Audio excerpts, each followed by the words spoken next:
사랑하는 CTS 시청자 여러분, 안녕하십니까? 예정교회를 섬기고 있는 설동욱 목사입니다. 오늘은 마태복음 6장 19절로 24절의 말씀을 근거로 해서 건강한 눈을 갖자라는 주제로 말씀을 드리며 은혜 나누기를 원합니다. 전철을 이용하고 있는데 옆에 젊은 맹인이 바이올린을 앞에다 두고 피아노를 치듯 핸드폰을 두드리고 있었습니다. 화면은 캄캄하고 아무것도 없는데 맹인은 화면을 계속 누르고 있었습니다. 궁금해서 물었습니다.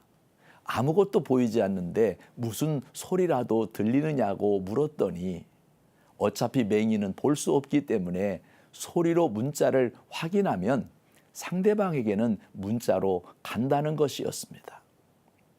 젊고 잘생긴 청년이 너무나 해맑게 답하는 모습을 보면서 나 자신을 돌아보게 되었습니다. 여러분, 눈으로 볼 수 있음이 얼마나 감사한 일인지 모릅니다. 눈은 몸의 등불입니다. 갑자기 정전이 되면 이 스튜디오 안은 캄캄해집니다. 낮에 태양의 빛이 밝을 때는, 태양의 빛이 있을 때는 그 빛이 반사되어 볼 수 있지만 캄캄한 밤에 태양의 빛이 사라지고 달빛조차 없을 땐 우리는 칠흑 같은 어둠을 경험하게 됩니다.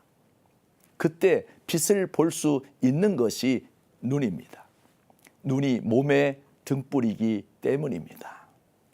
예수님도 눈은 몸의 등불이라고 말씀하셨습니다. 본문 22절로 23절에 보면 눈은 몸의 등불이니 그러므로 내 눈이 성하면 온 몸이 밝을 것이요 눈이 나쁘면 온 몸이 어두울 것이니 그러므로 내게 있는 빛이 어두우면 그 어두움이 얼마나 더하겠느냐라고 말씀하셨습니다. 마음에도 눈이 있습니다. 예수님이 이 비유를 상징적으로 말씀하신 것은 우리의 삶에 깊은 의미가 있습니다.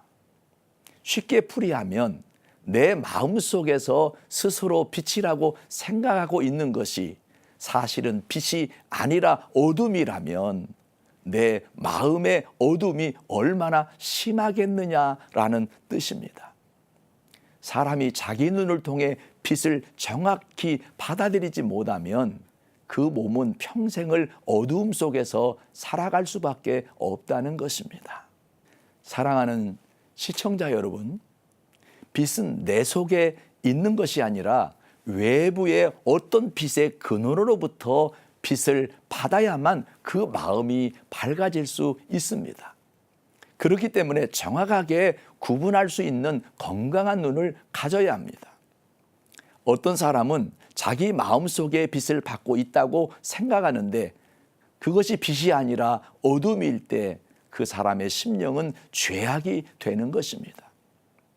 예를 들어 귀신을 빛이라 생각하고 받아들이거나 이단을 빛으로 잘못 받아들여 어둠 속에 헤매는 것은 건강한 마음의 눈을 가지지 못했기 때문입니다. 오늘 본문의 마태복음에서는 눈이 먼 것에 대한 한예를 물질에 두고 있습니다. 너희를 위하여 보물을 땅에 쌓아두지 말라. 거기는 좀과 동록이 해하며 도둑이 구멍을 뚫고 도둑질 하느니라. 오직 너희를 위하여 보물을 하늘에 쌓아두라. 거기는 좀이나 동록이 해하지 못하며 도둑이 구멍을 뚫지도 못하고 도둑질도 못하느니라. 내 보물이 있는 그곳에는 내 마음도 있느니라고 했습니다. 마음의 눈이 먼 자는 재물을 땅에 쌓아두지만 마음의 눈이 밝은 자는 재물을 하늘에 쌓아둔다는 것입니다. 이 말씀을 깨달은 사람이 록펠러입니다.